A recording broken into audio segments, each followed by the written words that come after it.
মই গোলাঘাটৰ পৰা অসমৰ মুখ্যমন্ত্ৰীক এটা বিশেষ কথা ক'ব খোজোঁ। সেইটো হ'ল অৰুণোদয় আঁচনি। অৰুণোদয় আঁচনিটো এইবাৰ আকৌ এটা ডাঙৰ পলিটিক্স অসমৰ মুখ্যমন্ত্ৰী আৰম্ভ কৰি দিলে যে আগত যিমানবিলাক মানুহে অৰুণোদয় পাই আছিলে, কেইদিনমানৰ আগতে যোৱা বছৰ যিবিলাক অযোগ্য বুলি ভাবিছিলে তেওঁলোকৰ নামবিলাক কাটিয়ে দিছিলে। বাকী যিসকলে পাই আছিলে সেইসকলৰ নামবিলাকো এইবাৰ কাটি সেইসকলকো আকৌ প্ৰাৰ্থী আগতে পায়ে আছিলে তেওঁলোকক আকৌ পাবনে নাপাব তাৰ প্ৰাৰ্থিত্ব তেওঁলোকে পোৱাৰ কাৰণে প্ৰাৰ্থিত্বৰ প্ৰত্যাশী ৰূপে তেওঁলোকক আকৌ আবেদন কৰিবলৈ দিছে।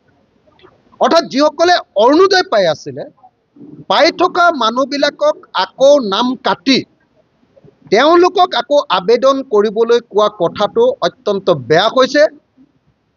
মইতো ভাবোঁ যে এইটো কৰাটো এটা নিৰ্বাচনী এটা তেওঁলোকৰ মানুহৰ মাজত মানে ব্লেকমেইলিং কৰি ভোট ল'বৰ কাৰণে পঞ্চায়ত নিৰ্বাচন আৰু ২৬ৰ নিৰ্বাচনত ভোট ল'বৰ কাৰণে কৰা এটা অত্যন্ত ২ নম্বৰী ব্লেকমেইলিং। এইটো বন্ধ কৰিব লাগে। যিসকলে পাই আছে পাবলৈ দিব লাগে। আৰু মুখ্যমন্ত্ৰীয়ে নিজেই কৈছিলে যে প্ৰত্যেকজন মানুহক যাৰ ৰেচন কাৰ্ড আছে সকলোকে আমি অৰুণোদয় দিম। মুখ্যমন্ত্ৰীৰ কথা আছিলে এইটো। মুখ্যমন্ত্ৰীয়ে সকলো ৰাইজক প্ৰতিশ্ৰুতি দিছিলে। MP ইলেকশ্যনৰ তেওঁৰ আটাইতকৈ ডাঙৰ প্ৰতিশ্ৰুতিটো আছিলে যে আমি ৰেচন কাৰ্ড থকা প্ৰত্যেকটো পৰিয়ালক অৰুণোদয় দিম। এতিয়া ৰেচন কাৰ্ড থকা প্ৰত্যেকটো পৰিয়ালক অৰুণোদয় দিয়াৰ পৰিৱৰ্তে প্ৰত্যেকটো সমষ্টিত ১০-১২ হাজাৰ অৰুণোদয়ৰ সংখ্যা বঢ়াব বুলি কৈছে।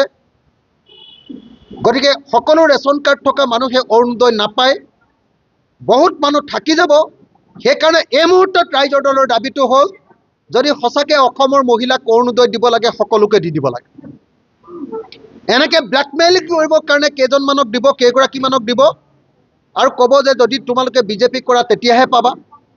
পঞ্চায়ত ইলেকশ্যনৰ আগতো আকৌ নতুনকৈ আকৌ হিতাধিকাৰী নিৰ্বাচন কৰিব, আকৌ MP ইলেকশ্যনৰ আগত আকৌ হিতাধিকাৰী নতুনকৈ নিৰ্বাচন কৰিব, আকৌ বিধানসভা ইলেকশ্যনৰ আগত আকৌ হিতাধিকাৰী নিৰ্বাচন কৰিব। এনেকৈ একেটা বস্তুকে ব্লেকমেইলিঙৰ হাথিয়াৰ ৰূপে ব্যৱহাৰ কৰাটো অত্যন্ত বেয়া কথা হৈছে।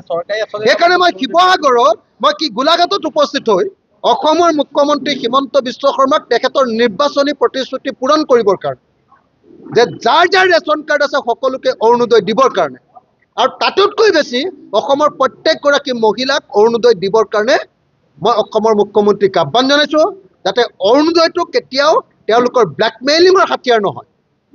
বিজেপি কৰিলেহে অৰুণোদয় পাব, এই পলিটিক্সটো যাতে কৰিব নোৱাৰে তাৰ কাৰণে মই মুখ্যমন্ত্ৰীক আহ্বান জনাইছোঁ যে সকলো অসমৰ সকলো মহিলাকে, যাৰ ঘৰত চাকৰি নাই সকলো মহিলাকে, আনকি চাকৰি থাকিলেও যদি মহিলাগৰাকীৰ অৱস্থাটো বেছি ভাল চাকৰি নহয়, পৰিয়ালটো চলিবৰ কাৰণে মহিলাগৰাকীক সবল কৰাটোৱে যদি উদ্দেশ্য হয়, সকলো মহিলাকে, যদি মহিলাগৰাকীৰ চাকৰি নাই সকলোকে তেতিয়াহ'লে অৰুণোদয় দি দিয়ক।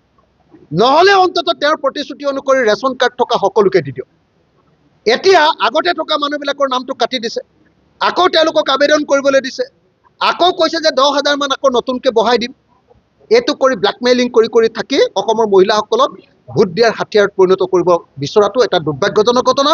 মই অসমৰ মুখ্যমন্ত্ৰীক এনেকুৱা ২ নম্বৰী পলিটিক্স নকৰিবৰ কাৰণে আহ্বান জনাইছোঁ আৰু যদি দিয়ে সকলোকে অৰুণোদয় দিবৰ কাৰণে মই আহ্বান জনাইছোঁ আৰু নহ'লে অন্ততঃ ৰেচন কাৰ্ড থকা সকলো পৰিয়ালকে অৰুণোদয় দিয়াৰ ব্যৱস্থা গ্ৰহণ কৰিবৰ কাৰণে দাবী উত্থাপন কৰিছোঁ।